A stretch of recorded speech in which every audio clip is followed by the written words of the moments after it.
예배자로서 모든 예배자들이 하나님의 임재가 나타나게 하시고 하나님 앞에 진정 어린 영광을 돌릴 수 있도록 인도하여 주시옵소서. 특별히 에스더 찬양단 위에 하나님 함께하여 주시어서 그들이 하나님 앞에 마음껏 찬양할 일들이 더욱 많아질 수 있도록 삶이 찬양이 되게 하여 주시옵소서. 하나님 아버지, 오늘 말씀을 들을 때 성령을 사모하는 마음을 주시고 하나님께서 왜 우리에게 성령을 보내주셨는지 깨달을 수 있는 귀한 시간 되게 하여 주시며 그동안의 성령의 은혜를 모르고 거부하고 있던 자들이 이제는 굳은 마음을 제거하고 마음을 열고 강력히 성령을 받는 귀한 시간이 되게 하여 주시옵소서. 악한 마귀가 우리의 마음이 다치게 하지 않게 하여 주시며 온전히 하나님의 선포만이 일어나게 하여 주시고 졸거나 딴 생각하거나 부정적으로 생각하는 영이 하나라도 틈타지 않도록 하나님 물리쳐 주시옵소서. 이 시간 말씀 들을 때 하나님 치유가 일어나게 하여 주시고 영과 육이 회복되는 예배 되게 하시며 하나님이 주인 되시고 하나님만이 홀로 영광 받는 귀한 시간 되게 하여 주시옵소서. 예수님 이름으로 기도하옵나이다. 아멘.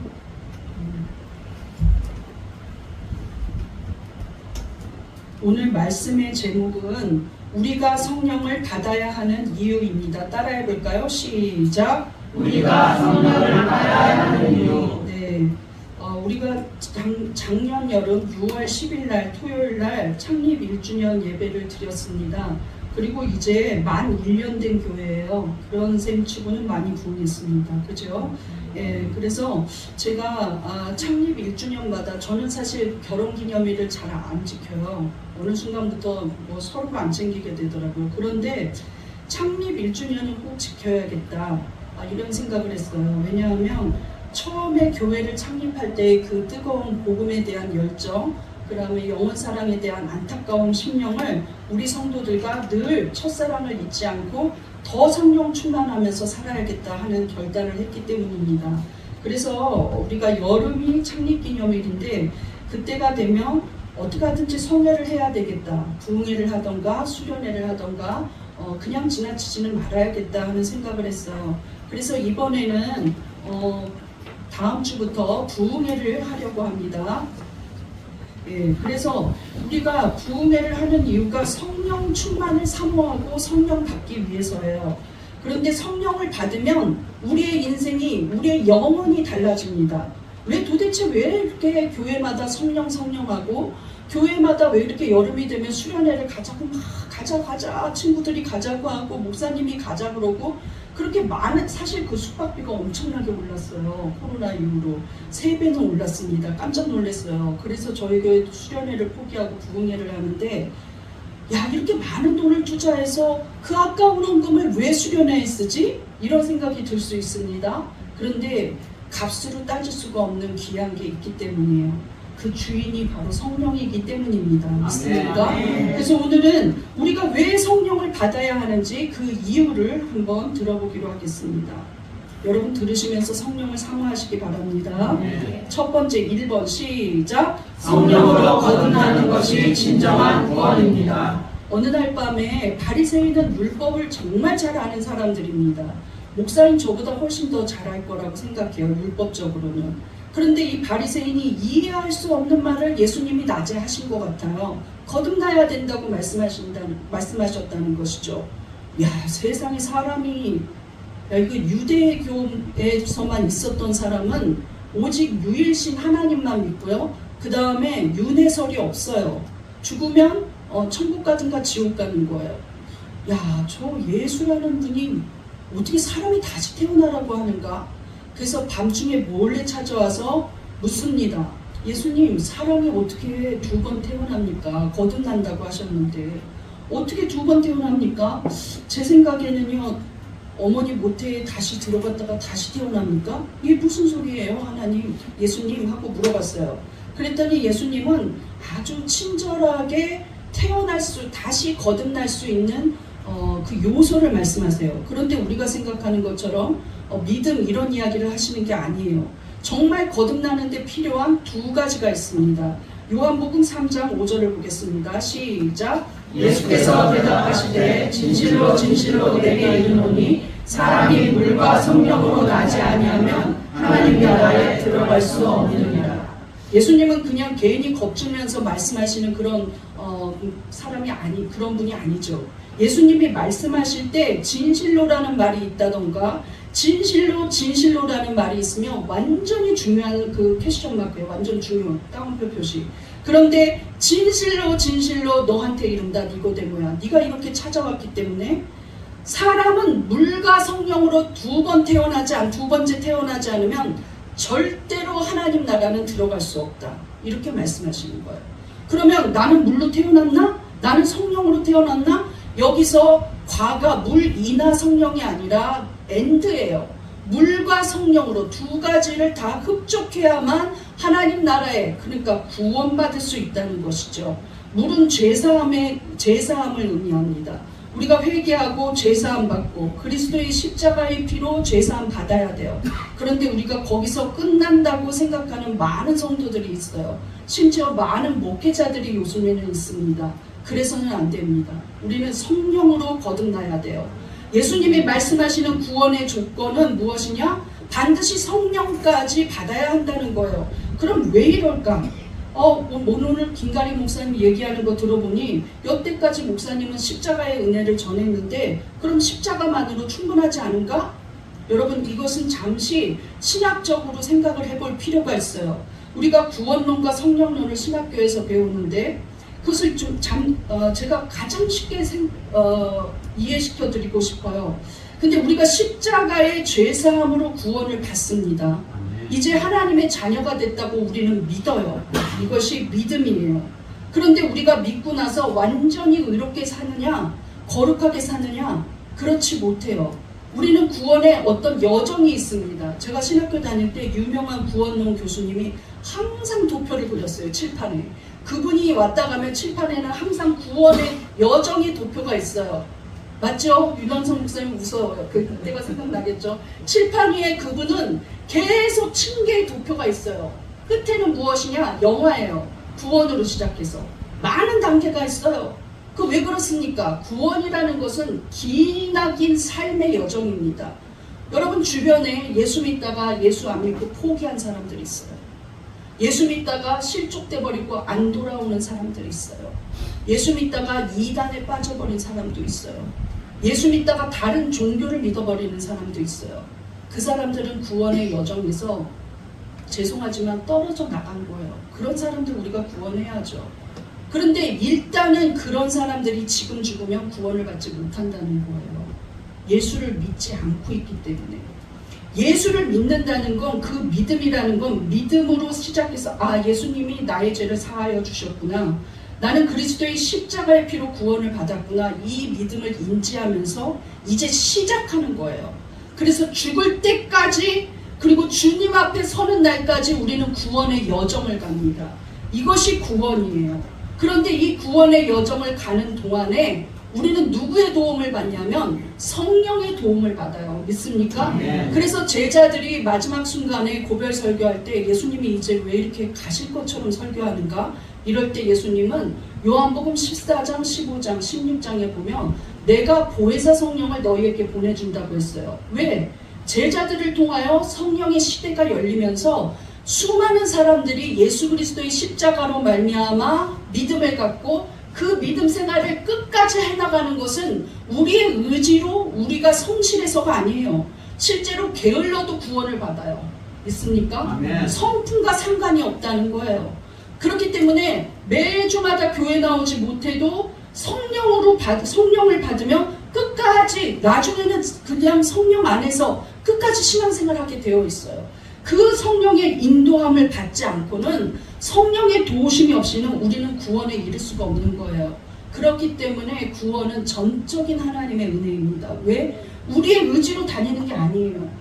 우리의 마음으로 다니는 게 아니에요. 우리가 하나님을 선택한 게 아니라 하나님이 우리를 선택하셨어요. 믿습니까? 네. 우리의 의지로, 우리의 공로로 믿음 생활을 하고 있는 게 아니라 성령의 감화와 성령의 감동이 있기 때문이에요. 믿습니까? 네. 그것이 바로 빌립보서 1장 19절의 말씀입니다. 시작. 이것이 너희의 간구와 예수 그리스도의 성령의 도우심으로 나를 구원에 이르게 할 줄 아는 거로. 성경은 수도 없이 믿음과 성령이 같이 플러스 되어야지만 구원을 받는다고 말하고 있어요.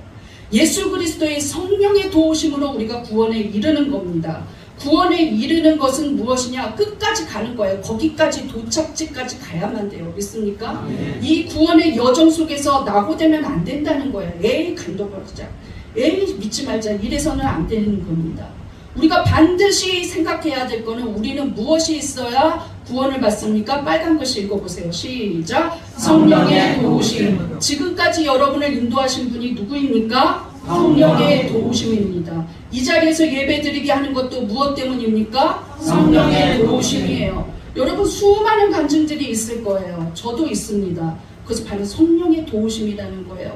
예수님의 십자가의 피가 나의 죄를 사해 주시고 의롭게 하심을 믿습니다. 우리는 이것이 믿음입니다. 그런데 믿음이 있어도 우리 자신을 볼 때 여전히 거짓말을 하고 여전히 탐욕이 있고 여전히 죄 가운데 있고 어쩔 때는 예수 안 믿는 사람처럼 행동할 때도 많이 있어요. 끊임없이 죄와 싸우고 있습니다. 그런데 이 가운데 성령이 개입하시는 거예요. 그래서 성령이 우리를 죄에 대해서 애통하는 마음을 주고 아니야 그것은 하나님이 기뻐하지 않아 하는 마음을 주고 이렇게 말씀을 들을 때 야 저게 목사님이 지어낸 얘기가 아니라 진짜 말씀이다 하고 믿어지는 거예요. 그 말씀이 믿어지면서 나는 이제 이 죄를 끊어야겠다 하는 생각을 하고 기도해야겠다 하는 생각을 하고 하나님을 사랑하는 마음이 생기는 거 그거 다 여러분이 착해서가 아닙니다. 우리의 본성은 악해요. 죄성이 있어요. 성령이 우리에게 그 감동을 허락하시는 거예요. 믿습니까? 그래서 성령의 거룩하게 하심이 계속해서 우리를 믿음으로 살아갈 수 있도록 아니 더욱 깊은 믿음 더 영적으로 성화될 수 있도록 끝까지 이끌어 주시는 거예요. 그래서 마지막이 영화로운 존재가 된다 영화롭게 변화된다 해서 영화로 끝나는 거예요. 언제까지? 주님 앞에 설 때까지입니다. 그래서 구원은 여정이에요. 실제적으로 구원의 여정이라는 걸 검색해보면 수많은 책들이 있어요. 왜 여정입니까? 끝까지 가야 돼요. 끝까지. 그냥 믿다가 중도에 포기하면 안 된다는 것이죠. 오늘 본문 데살로니가 후서 2장 13절을 보겠습니다. 시작. 형제들아 우리가 항상 너희에 관하여 마땅히 하나님께 감사할 것은 하나님이 처음부터 너희를 택하사 성령의 거룩하게 하심과 진리를 믿음으로 구원을 받게 하시니 하나님은 우리를 처음부터 택하셨어요. 근데 그 처음이 언제냐? 창세 이전부터 택하셨다고 성경은 말하고 있어요. 그 전부터 우리를 택하신 거예요. 그건 조건이 없어요. 내가 착해서 택했겠지? 내가 왠지 순해 보여서 택했겠지? 아니요. 고집이 있는 사람도 예수 잘 믿습니다. 성품은 안 착한데 예수 믿어서 변화된 사람들이 많아요. 내가 귀가 얇아갖고 잘 믿나? 아니요. 정말로 논리적인 사람도 예수를 잘 믿습니다. 너무나 다양한 믿음의 사람들이 있어요. 그런데 그것은 하나님이 택하셨기 때문입니다. 믿습니까? 그런데 그 택하신 이후에 하나님은 내버려 두시지 않고 날마다 우리를 매 순간순간 우리의 삶 속에서 성령으로 인하여 그것은 죄다, 이리 와라, 그것은 악한 것이다, 벗어나라, 내가 너를 사랑한다, 수도 없이 여러 가지 각가지의 방법으로 우리에게 성령이 오셔서 우리를 거룩하게 하시는 작업을 계속 하신다는 거예요. 그리고 우리가 그 성령이 있기 때문에 진리가 믿어집니다. 믿습니까? 그래서 믿음은 전적인 하나님의 은혜라는 걸 다시 한번 여러분에게 강조합니다.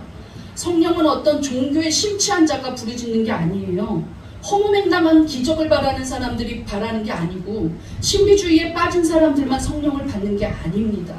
요새 제가 심각하다고 생각하는 건 무엇이냐면 우리는 분명히 기독교고 성부, 성자, 성령의 세 하나님을 믿고 있어요. 그런데 많은 사람들이 성령에 대해서 거부하면서 자기가 믿음의 길을 가고 있다고 착각합니다. 심지어 목회자들까지도 성령을 부인하는 경우가 꽤 많이 있어요. 저는 어렸을 때 제가 방언을 받았는데 그 옆에 전도사님이 신학생인데 크게 기도하지 말라고 저를 꾸짖은 적이 있어요. 하나님이 귀가 먹었냐고. 안 되는 일이에요. 그렇게 하면. 수많은 선지자들이 부르짖어 기도하고 능력받았습니다. 그래서 우리는 성령을 사모하지 않고는 우리가 성부, 성자만 인정하는 게 믿음이 아니에요. 반드시 성부, 성자, 성령을 우리가 받아야 합니다. 믿습니까? 네. 제가 한 사람을 소개하고 싶어요. 여러분 성령을 부르시는 걸 왜 그렇게 좀 더 질이 낮다고 생각하시는지 모르겠어요. 기도원에 가서 주여 주여 부르짖고 있으면 저 사람 왜 저렇게 유별나? 이렇게 생각하시는 분들이 있으시더라고요. 그리고 막 통성기도 시간에 방언으로 기도하면 왜 저렇게 공개적인 장소에서 자기 혼자만 하는 방언을 해? 이런 거 정말 인본주의적인 것입니다. 하버드 대학의 교수였고 캐나다에 있는 토론토 대학의 심리학과 교수였던 아주 베스트셀러 작가죠. 12가지 인생의 법칙이라는 책을 쓴 저자가 있어요. 요새는 질서 너머라는 게 다시 또 베스트로 올라가고 있더라고요. 이분 굉장히 인격적이고 지성적이라서 영향력 있는 지성인 안에 항상 손꼽들 정도로 드는 사람입니다. 조던 피터슨이라는 교수예요. 이 사람은 개신교 가정에서 자랐어요. 그런데 엄마 아빠가 너무 열심히 믿으니까 종교의 심취한 자들 이렇게 생각했어요. 원래 어릴 때부터 논리적인 사람이에요. 굉장히. 그래서 자기는 종교에 대해서 회의론자지만 그리스도의 인품이나 그가 가르치신 말씀에 대해서는 인정하는 부분이 많았기 때문에 그 예를 많이 들면서 설명해서 기자들이 때로 묻곤 했어요. 당신 기독교인입니까? 아니다. 나는 그리스도인이 아니다. 나는 그분을 존경한다. 이렇게만 말했어요. 나는 부활을 믿지 못하기 때문에 나는 그리스도인이 아니다. 나는 부활을 납득할 수 없다. 이렇게 말했어요. 그러니까 사실상 구원받지 못한 것이죠. 그런데 수많은 사람들이 학생들이 그리고 때때로 공개적인 장소에서 그리스도인이냐 이런 걸 많이 물었어요. 왜냐하면 성경을 너무 많이 인용하기 때문에 그리스도인의 성품을 많이 얘기하기 때문에. 그런데 그가 공개적으로 말했어요. 나에게 더 이상 그 질문을 하지 말아라. 난 예수 그리스도를 믿느냐는 질문을 싫어한다. 이렇게 말했어요. 왜냐하면 자기가 부활을 안 믿는다고 공개적으로 말하면 기독교에 피해를 주기 때문이다. 이렇게 생각할 정도로 속 깊은 사람이 부활 못 믿고 있는 거예요. 납득이 안 가는 것이죠. 부활은 성령이 아니면 믿을 수 없습니다. 믿습니까? 네. 주여 주여 부르는 것도 성령이 아니면 부를 수 없다고 그랬어요. 그러니 못 믿는 거죠. 그런데 성령님이 개입하시기 시작해요. 이 사람의 인생을 완전히 롤러코스터 타듯이 막 뒤집어 엎는 거예요. 갑자기 2019년에 아내는 신장암 말기 판정을 받아요. 그러니까 아내랑 굉장히 친숙한 사이였는데 조던 피터슨이 아내가 없는 삶을 생각하니까 불안해지기 시작하는 거예요. 불안장애 약을 먹기 시작하죠. 그런데 이 약이 점점점 금단 현상이 일어나서 이제 일상을 살아가기가 어려워진 거예요. 교수직을 내려놓고 재활병원에 입원할 정도였어요. 그가 재활병원에 입원하고 나서 약물 치료를 받다가 이게 다시 부작용이 일어나요. 그래서 이 사람이 의식불명의 코마 상태로 1년 동안을 지냈습니다. 그리고 나서 재활원으로 옮겨져요. 의식만 살아나서. 그런데 그 재활원으로 옮겨서 어린아기처럼 걷는 법, 눕는 법을 처음부터 훈련하고 배워야 될 정도였어요. 그러니 이 교수로서 유명한 세계적인 사람이 그가 설명 한마디 할 때마다 수많은 사람들이 와서 듣고 촬영하고 그랬었는데 얼마나 자존심이 상하고 그 교만이 무너졌겠습니까? 그러면서 그가 자살을 할까 이 생각도 했다는 거예요. 그런데 말기암 투병 과정 중에 아내는 믿음을 갖기 시작합니다. 그리고 정말 하나님을 체험하고 하나님을 신뢰하는 믿음을 갖고 오히려 감사하는 모습을 보고 그 딸이 아빠 나는 예수를 믿어요 하고 고백했다는 거예요. 재활원에 와서. 나는 엄마의 모습을 보고 예수를 믿어요.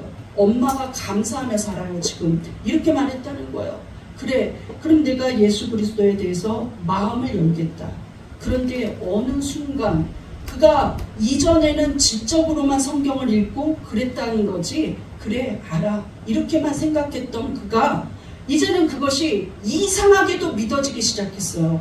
그런데 그 부분에 대해서 이 사람이 어느 한 부분에도 자기 개인 유튜브가 있거든요. 유튜브 계정이. 그런데 그는 계속 그렇게 얘기해요. 그 과정을 자기는 논리적으로 설명할 수가 없다는 거예요. 내가 언제부터 예수를 믿었는지를 한없이 예수 그리스도를 생각하면 눈물이 나는 거예요. 그러면서 자기가 이제 결단을 해요. 근데 그가 이렇게 이야기하죠. 그 순간순간이 성령의 위로로 나는 버티고 살아났다. 이렇게 말했어요. 그런데 2021년 3월 21일 기자와의 공개적인 인터뷰에서 기자가 물어요. 다시 당신이 가장 싫어하는 질문을 하겠다. 정말 예수를 믿느냐 하고 물어봤어요. 그런데 그 사람이 이렇게 말했어요. 나는 예수를 믿는다. 이렇게 말했어요. 그러니까 이 기자가 안 믿는 사람이에요. 안 믿는 사람이 가장 많이 쓰는 예수를 조롱하는 언어가 있어요. 신학적 언어가. 역사적 예수. 역사 속에만 있었던 예수다 이렇게 말하는 거야. 지금은 없다 이렇게 생각해요. 부활을 안 믿는다는 것이죠. 그래서 역사적 예수를 믿느냐 하고 물어봤어요. 그런데 이분이 기자보다 더 지적이잖아요. 그래서 이렇게 고백합니다. 이분은 신앙 고백도 지적이에요. 예수 그리스도는 역사적으로 실존했음을 믿습니다. 그리고 동시에 지금도 실존하시는 두 가지의 동시성으로 나는 예수를 믿습니다. 이렇게 말하는 거예요. 와, 멋있다. 제가 그 장면을 봤었거든요. 저도 모르게 눈물이 하염없이 나왔어요. 야, 이 한마디로 얼마나 많은 사람들이 예수 앞으로 돌아올까? 이 생각을 했습니다. 여러분, 훌륭한 교수님들도 예수 믿어요. 예, 훌륭한 과학자들도 예수 믿습니다. 절대적으로 창조론을 믿지 않아요. 그들은 예수를 믿는다니까요. 여러분, 성령이 없으면 이것이 바로 성령의 역사입니다. 성령이 없으면 이 사람의 이 지적인 면을 누가 말로 이길 수 있겠습니까? 어떤 사람이 얘기해도, 아무리 훌륭한 설교가가 얘기해도 그는 받아들일 수가 없었어요. 그런데 어느 날 그의 연약함을 통하여 성령이 왔을 때, 그때 성령께서 강하게 임재하니까 마치 언제부터가 시작됐는지 알 수 없을 정도로 나는 예수님의 부활이 믿어지는 거예요. 지금도 내 삶에서 나를 역사하는 예수님이 반드시 있다고 믿어지는 거예요. 그분은 살아계시다고 믿어지는 것이죠. 무덤에서 죽은 예수가 아니었던 거예요. 2000년 전 있다가 사라졌던 예수는 아니었던 것이죠. 성령님은 지금도 우리 마음속에서 굳어진 마음을 제거하고 부드러운 마음을 주시고 새 영을 부어주십니다. 그것이 믿어지게 말하셔요. 그것이 바로 에스겔 36장 26절입니다. 시작. 또 새 영을 너희 속에 두고 새 마음을 너희에게 주되 너희 육신에서 굳은 마음을 제거하고 부드러운 마음을 줄 것이며. 여러분께서 굳은 마음이 있다고 여겨질 때, 아, 나는 목사님의 저 말은 못 믿겠어 할 때 성령님께 부르짖으세요. 하나님, 나는 목사님의 말을 믿을 수가 없는데 성령님이 저게 진짜면 내게 믿어지는 마음을 달라고. 그리고 여러분이 전도할 때도 그 사람의 굳은 마음을 제거하고 부드러운 마음을 주실 분은 오직 성령님 분이라고 기도하셔야 돼요. 성령을 받으면 어떻게 됩니까? 성령 받으면 내가 죄인인 것이 믿어져요. 이전에는 내가 왜 죄인이야? 나는 교도소 갈 일도 하지 않았어. 나는 법 없이도 살 사람이야. 나는 나의 의를 믿어 하던 사람이 이제 완전히 와르르 깨지는 거예요. 야, 나는 죄인이었구나. 그리고 나를 살리신 그 예수 그리스도의 십자가를 바라보면 그분이 나에게 생명 주었다는 것이 너무나 감격스럽고 감사가 나옵니다. 이거는 그냥 매일마다 감사가 나와요. 그저 십자가의 은혜를 바라보면. 그리고 말씀이 믿어집니다. 그 자리에 있었던 사람보다 더 믿어질 때도 있어요. 믿습니까? 아멘. 제자들은 부활을 못 믿었어도 우리 성도들은 부활을 믿습니다. 믿습니까? 아멘. 그러니까 그 성경 속의 인물보다도 그 시대의 동시대의 사람보다도 우리에게 믿음을 주시는 분 바로 성령이에요. 믿습니까? 아멘. 우리 한번 고백해 보겠습니다. 성령님, 굳은 마음을 제거하고 더 큰 은혜를 주시옵소서. 우리 성령 받으면 더 큰 은혜 받을 줄 믿습니다. 아멘. 두 번째, 우리가 성령을 받아야 하는 이유. 2번 시작. 성령은 기도의 능력을 주십니다. 수많은 사람들이 수련회, 부흥회 가면서 너무 열광적으로 주여 주여 기도하다가 가장 말세에 흔하게 받는 은사가 방언의 은사예요. 그런데 이게 흔하게 받고 나도 모르는 말이 나오고 그냥 계속 같이 어린아이 같이 이렇게 말을 하니까 그것을 완전히 질라진 은사로 생각해버리면 안 됩니다. 그 방언은 마귀도 해석을 못한다고 성경은 말하고 있어요. 하나님께서 이 다니엘서에 보면 다니엘이 계속 기도하는데도 기도가 응답되지 않아요. 그런데 나중에 영적으로 영이 열리니까 어떤 일이 일어나고 있냐면 다니엘의 기도를 마귀가 공중에서 가로잡아 버리고 하나님 나라에 이르지 못하게 하고 있는 거예요. 그런데 여러분, 만약 다니엘이 성령의 시대에 와서 방언을 받았다면 그럴 일이 없습니다. 방언은 하나님과의 직통 교제예요, 여러분. 그런데 방언의 은사를 받은 사람들을 향해서 안 받은 사람들은 뭐라 그랬냐면 무슨 뜻인지 모르는데 그거 해서 뭐예요? 그거는 성령을 모독하는 거예요. 분명히 방언은 성경에 나와 있습니다. 오순절 마가의 다락방에서 방언의 은사가 임했었어요. 그런데 방언의 은사를 받고 나면 아무것도 모르는 말을 계속하는데 무슨 은혜가 있겠어? 그런데 제가 증인이에요. 수많은 사람들이 증인일 거예요. 그 중에 제가 대표적으로 얘기하면 방언의 은사를 받고 나면은 기도의 시간이 말도 못하게 늘어납니다. 10분이면 기도를 다 하고 1분밖에 기도를 못하던 사람들도 갑자기 철야를 해요. 5시간, 6시간 기도할 수 있어요. 그런데 실제로 듣는 사람들은 맨날 똑같은 방언이네 이렇게 생각해도 실제로 방언을 하는 사람들은 하나님의 깊은 은혜가 임하면서 그 말 내용에는 상관없이 하나님을 깊이 사랑하는 마음이 생겨요. 그리고 그 방언 기도를 하고 나서 다시 한국말로 기도하면 내가 하나님의 뜻이 무엇인지 아는 나도 할 수 없는 한국말이 깊이 있게 나와요. 그러면서 이제는 하나님과 교제를 하기 시작합니다. 그러면서 더 깊은 은혜, 더 많은 은사를 받게 돼요. 그러니까 방언의 은사가 굉장히 중요한 루트가 되는 거예요. 믿습니까? 그래서 그것을 무시하면 안 돼요. 무슨 말인지 모르는데 하지 말자. 남이 들으니까 창피하니까 하지 말자. 어떻게 성령이 창피합니까? 여러분, 성령은 인격적인 분이라서요. 자기를 환영하고 자기를 모셔드리지 않으면 성령도 그곳에 안 가요. 성령을 환영하고 모셔드리고 존귀히 여겨야 돼요. 성령은 하나님입니다. 그리고 그 하나님의 은사 중 하나가 방언이에요. 그러므로 받은 분들이 창피하지 않기를 바라요.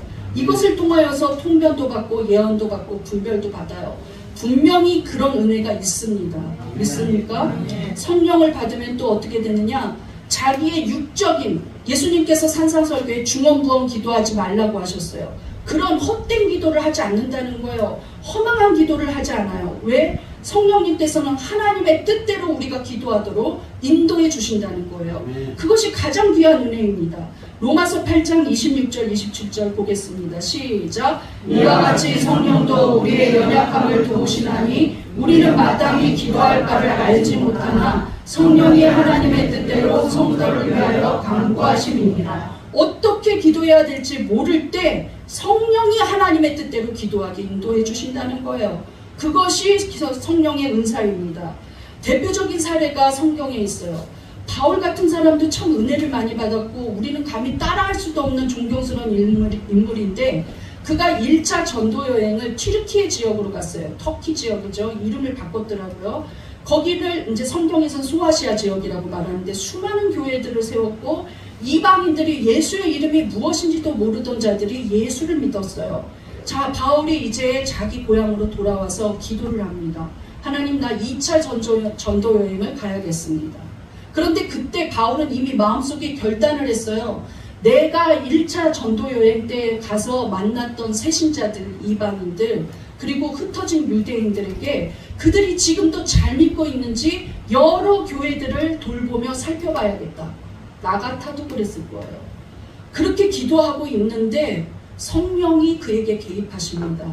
그러면서 바울이 밤에 잠을 자는데 꿈에 마게도냐라는 것은 그리스의 북쪽을 말해요.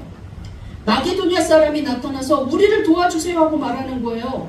야, 나는 터키 지역으로 가려고 그랬는데 그리스로 가게 생겼어요. 그래서 아시아권에서 다시 유럽을 향해서 바울이 가게 돼서 수많은 기적과 놀라운 일들이 일어납니다. 그가 마게도냐로 가서 교회를 세우기 시작하는데 베레아, 아테네, 빌립보, 데살로니가, 고린도, 에베소 교회가 그때 탄생한 거예요. 이 바울이 그 꿈을 꾸지 않았다면 이 많은 교회들은 없었을 겁니다. 그런데 유럽을 향해서 그가 복음을 전하기 시작했을 때 유럽 전역으로 복음이 전파되기가 정말 놀라운 일들이 일어났었던 거죠. 사람의 생각과 하나님의 생각은 언제나 다르다는 걸 아셔야 해요. 저도 당장 교회를 세울 줄 알았는데 3년이 걸려서 교회를 세웠어요. 왜 이렇게 내가 멈춰있는지 이유를 알 수 없었는데 지금은 알만한 것들이 개인적으로 너무 많아요. 언제나 나는 오래 믿었으니까 내 경험이 맞아? 절대 아닙니다. 언제나 나는 의롭게 생각하니까 이게 맞아? 절대 아니에요. 바울이 인지상정이죠. 내가 새신자를 세웠으니 1차 전도여행 지역으로 가는 건 당연한 일 같아요. 마땅한 일 같고 그것이 옳다고 생각할 수 있어요. 그러나 하나님은 거기 있는 사람들은 또 다른 목회자를 세우기 원했던 거예요. 그리고 그들이 자립하고 독립할 수 있다고 성령께서 인정하셨던 거죠. 그리고 그 2차 전도여행 때 놀라운 일들이 일어났던 겁니다. 언제나 우리는 성령과 동행하지 않으면 인간적인 생각으로 나만 바라보고 내 뜻대로 내 마음대로 살려고 해요. 그렇기 때문에 우리는 성령의 도우심의 기도를 해야 한다는 겁니다. 믿습니까? 그러므로 성령이 강력히 인도하시고 기도하기 전에 성령이 나에게 응답해 주시고 내가 잘못된 부분이 있으면 성령이 알려달라고 우리는 성령께 우리의 삶을 드려야 돼요. 언제나 내 지혜보다 성령이 먼저 앞서야 되고 언제나 내 생각보다 성령이 앞서야 되고 언제나 내 뜻보다 성령이 앞서야 되고 언제나 내 말보다 성령이 앞서야 합니다. 믿습니까? 우리 고백해 보겠습니다. 성령님, 나를 가르쳐 주시옵소서. 성령이 가르쳐 줄 때를 기다리고 있어야 돼요. 믿습니까? 그것이 성령을 받아야 하는 이유입니다. 마지막으로 세 번째 우리가 성령을 받아야 하는 이유 3번 보겠습니다. 3. 성령은 우리가 하나님을 닮아가게 하십니다. 성경은 성령을 받은 후에 변화된 인물이 너무 많아서 다 말씀드릴 수가 없어요. 그런데 제가 저는 개인적으로 굉장히 존경하는데 사람들이 누굴 존경합니까 하면 이 사람 이름을 안 대더라고요. 그런데 저는 이분을 존경해요. 베드로입니다. 왜냐하면 그가 굉장히 변화된 것이 스펙타클하기 때문에 나도 베드로 못지않게 자만하고 완악한 자였기 때문에 나는 베드로처럼 변화됐으면 해서 바울은 너무 완벽하잖아요. 그래서 저 베드로를 굉장히 좋아하는데 몇 가지 베드로의 그 성령 받기 이전의 모습을 보면 존경할 수가 없어요. 왜냐하면 첫 번째 굉장히 자만합니다. 자기는 다른 제자랑 다르다는 자부심이 있어요. 여기 3년 동안 동료로 같이 지냈던 제자들하고 같이 묻힐 마음이 없어요. 나는 독특하고 나는 다르다는 거예요. 어떻게 다르냐? 여기 있는 모든 사람들이 예수를 버릴지라도 그때 누구를 가르치냐면 요한, 야고보 이런 사람들을 가르치고 있는 거예요. 예. 그러면서 이 모든 제자들이 예수님 버릴지라도 저 사람들은 버릴 거야 이런 생각이 있어요. 나 베드로예요. 예수님, 나는 주를 버리지 않겠습니다 하고 장담했어요. 그러나 우리가 결론을 아시죠? 그는 3번이나 예수님을 저주하며 부인했죠. 그런데 그가 오순절에 있었다는 것이죠. 오순절 마가의 다락방에서 성령을 받고 나자 수많은 사람들이, 유대인들이 그런즉 우리가 어찌할까 하면서 가슴을 치며 애통할 정도의 설교를 해요. 우리가 예수를 십자가에 못 박았다. 그분이 하나님이었다. 그런즉 우리가 어찌할꼬, 이 말이 나왔다는 거예요. 야, 이건 설교가로서 너무 존경스러운 부분이죠. 그런데 그가 유대인에 국한돼서 예수를 믿을 거라고 자기 자신도 생각했어요. 근데 어느 날 하나님께서 환상 가운데 이탈리아 장군 고넬료의 집에 가서 복음을 전하라는 거예요. 자, 이거는 그 당시에는 굉장히 엄청난 스캔들입니다. 왜냐하면 유대인들은요, 자기네만 선민국가라서 자기만 영혼이 있다고 생각했어요. 그러면서 다른 사람들은 죽으면 끝이고 짐승 같고 우리는 영혼이 있으니까 우리만 선민국가고 우리만 하나님을 독차지하고 있다. 하나님은 우리만 생각한다. 하나님은 우리만 사랑한다. 수많은 구약의 일들을 보면 그들이 그렇게도 생각할 것 같아요. 예, 왜냐하면 수많은 가나안 사람들은 하나님이 쳐버리고 그들이 결국은 승리하는 게 자기들이거든요. 하나님이 내 편이거든요. 선지자는 유대인에서만 났거든요. 그런데 이런 교육과 이런 환경 속에서 자란 베드로가 절대적으로 순종합니다. 그리고 완전히 하나님 시키는 대로 해요. 그래서 이탈리아 장군 고넬료의 집에 갔더니 복음을 전하자 어떤 일이 일어나느냐? 갑자기 성령이 임하는데 고넬료에게 임한 게 아니라 고넬료의 가정뿐만 아니라 그 집에 있는 종까지도 성령을 받는 역사가 일어났던 거예요. 이것이 바로 성경상에 나오는 최초의 이방인 선교입니다. 놀라운 일들이 일어났던 거죠. 많은 사람들이 바울이 먼저 이방인을 전도했다고 생각하는데 사도행전의 순서상 고넬료가 최초의 이방인 전도를 받은 사람이에요. 이렇게 하나님을 닮아가는 성품으로 그는 변화되었다는 거예요. 나만 예수 잘 믿어, 제자 중에 또 나만 제자야 했던 자가 이탈리아 저 사람에게 복음 전하라면 하나님의 뜻이 있다고 복음 전했다는 것이죠. 심지어 그들의 종에게까지 복음 전했다는 거예요. 이것이 절대적인 변화입니다. 또 그는 사람에 대한 긍휼을 갖게 되었어요. 다른 사람은 신경도 안 써요. 예수님 바다에 걸어오시는 거 보고 주여 나도 명하사 그 바다 건너가게 하시옵소서. 뛰어들 때 누구 같이 데리고 뛰어들지 않았죠. 자기 혼자 뛰어들었어요. 그리고 바다를 건넜죠. 그런데 그는 언제나 개인주의였어요. 누구를 생각하지 않아요. 그런데 그가 자기에게 도움을 요청하지도 않는 사람을 도와주기 시작합니다. 왜? 하나님의 긍휼, 하나님의 사랑이 그에게 온 거예요. 무엇 때문에? 성령 받은 이후에 성품이 변화되었다는 것이죠. 어느 날 그가 기도하러 요한과 같이 걸어가고 있어요. 리본이라는 성전에 앉아있는 자인데 이 사람은 일어나고 싶어도 앉아있어야만 해요. 왜냐하면 태어나서부터 하체의 마비라서 절대적으로 한 번도 일어난 적이 없어요. 그러니 돈을 벌 수가 없어서 구걸을 하는 거지였죠.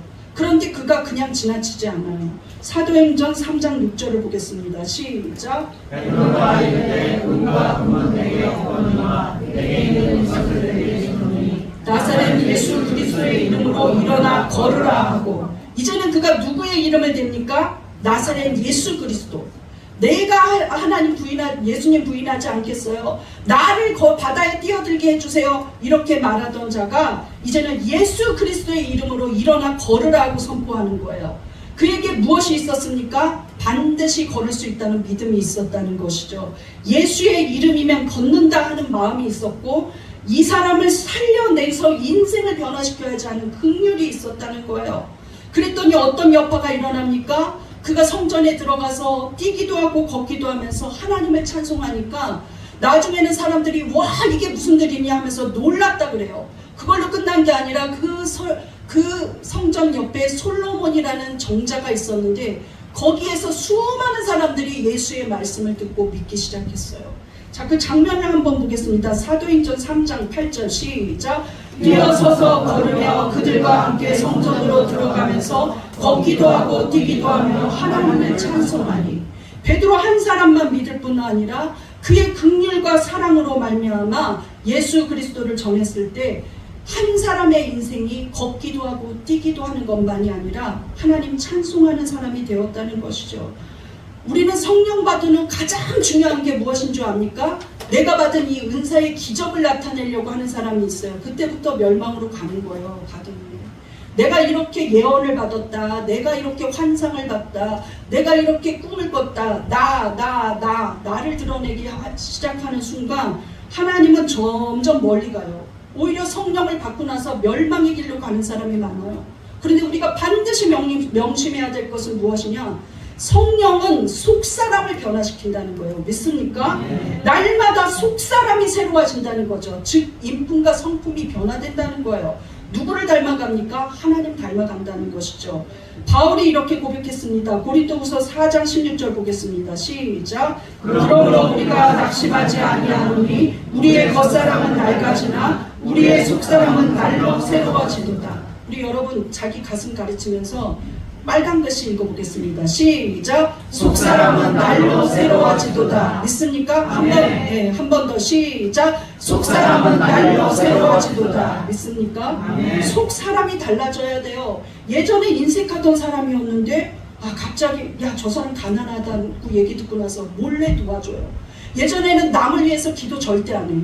그저 앉자마자 일어날 때까지 밤새도록 나를 도와주세요. 나 부자 되게 해주세요. 내 아들 잘 되게 해주세요. 나를 보세요만 기도해요. 그런데 이제는 불쌍한 사람, 어려운 사람을 내가 어떻게 도우면 되겠습니까? 하나님 하고 기도한다는 것이죠. 예전에는 위로 한마디 안 해요. 너 이거 잘하고 저거 잘하고 이거 잘해야 돼. 이렇게 사람 마음을 후벼 파요. 그런데 위로해주는 자가 돼요. 이것이 무엇입니까? 속사람이 변화되어서요. 가장 변화된 사람을 생각해 봤어요. 바울이 아닐까 싶습니다. 바울은 완벽주의자죠. 그 완벽주의자 때문에 완벽하게 남을 괴롭히는 일을 했어요. 예수 믿는 자를 핍박하고 그 다음에 스데반이 죽을 때 순교를 주동하면서 너희들 저 스데반 돌로 치려면 힘들잖아. 내가 거독 갖고 있을게. 돌로 쳐, 세게 쳐, 죽여 하면서 눈으로 직접 보고 있었던 사람 중에 하나입니다. 그런데 그 바울이 복음의 일꾼이 돼서 예수를 믿고 성령 받았어요. 그러니까 자기가 내가 살아있지 않다. 이제는 내 성품이 살아있지 않고 내 뜻이 살아있지 않고 내가 가진 모든 것은 예전의 것은 이제 다 버려서 그것은 배설물같이 여기겠다. 버려버려야 할 것들이었다. 내가 집착하고 있는 것, 내가 자부심으로 느끼고 있던 것 아무것도 아니었다. 그럼 그 바울 속에는 도대체 무엇이 살아있습니까? 갈라디아서 2장 20절 보겠습니다. 시작. 내가 그리스도와 함께 십자가에 못 박혔나니 그런즉 이제는 내가 사는 것이 아니요 오직 내 안에 그리스도께서 사시는 것이다. 바울 속에는 오직 누구만 살아있습니까? 그리스도. 우리 안에는 누구만 살아있어야 합니까? 그리스도. 예수님만 살아있어야 해요. 저 사람 말 속에서 맨날 지자랑이야. 저 사람 얘기 속에서는 맨날 돈 얘기밖에 없어. 이러면서 예수를 전하면 덕이 안 되는 거예요. 성령 받고 나서 나는 예수님 얘기만 하겠다. 예수님만 생각해야지. 예수님, 예수님 그 생각만 하는 거예요. 정말 제가 다행으로 여기는 것은 내가 아침에 일어날 때부터 예수님을 생각하면 얼마나 좋을까? 저분처럼 예수님을 24시간 생각하면 얼마나 좋을까? 동경하는 사람들이 많았어요. 근데 예전보다 더 많이 생각하더라고요. 내가 시간이 갈수록 점점 예수님을, 예전에는 기도할 때만 예수님 찾았어요. 근데 이제 정말 내가 조금씩 많이 변화되고 있구나. 이런 생각을 다행으로 여겨요. 왜냐하면 내가 아침에 일어날 때부터 예수님 생각할 때가 너무 많거든요. 예수님, 예수님, 예수님을 생각해요. 여러분, 그런데 잠시만 기도 안 하고 성령이 떠나면요, 나는 이렇게 생각해 하면서 내가 나를 막 드러내더라고요. 여러분, 성령에 사로잡혀야 돼요. 내 안에 내 고집, 내 욕심, 내 죄가 있으면 그 사람 곁에 열매가 없어요. 그런데 내 안에 성령을 받으면 오직 예수님이 나의 주인이 되는 겁니다. 그런 삶을 살아야 되기 때문에 우리는 성령 받아야 돼요. 믿습니까? 성령을 받아야 하는 이유 결론을 보겠습니다. 1. 성령으로 거듭나는 것이 진정한 구원입니다. 2. 성령은 기도의 능력을 주십니다. 3. 성령은 우리가 하나님을 닮아가게 하십니다. 여러분, 금요일부터 7시 반에 부흥회가 시작됩니다. 정말 말씀을 너무나 잘 전하시는 목사님을 모셨어요. 제가 몇 년 동안 사모하던 목사님이에요. 제가 어렸을 때부터 스승으로 여기는 목사님인데 여러분도 큰 은혜 받으실 겁니다. 저도 기도로 준비하고 있어요.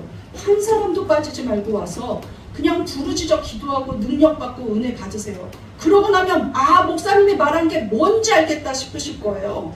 귀로만 들어선 성령을 못 느껴요. 내게 성령이 와야지만 느껴집니다. 믿습니까? 이 시간 기도하실 때 하나님, 나 이번에 큰 은혜 받게 해주시고 영과 육이 회복되게 해달라고 주여 한번 부르짖고 기도하시겠습니다. 주여, 하나님께 성령의 은혜를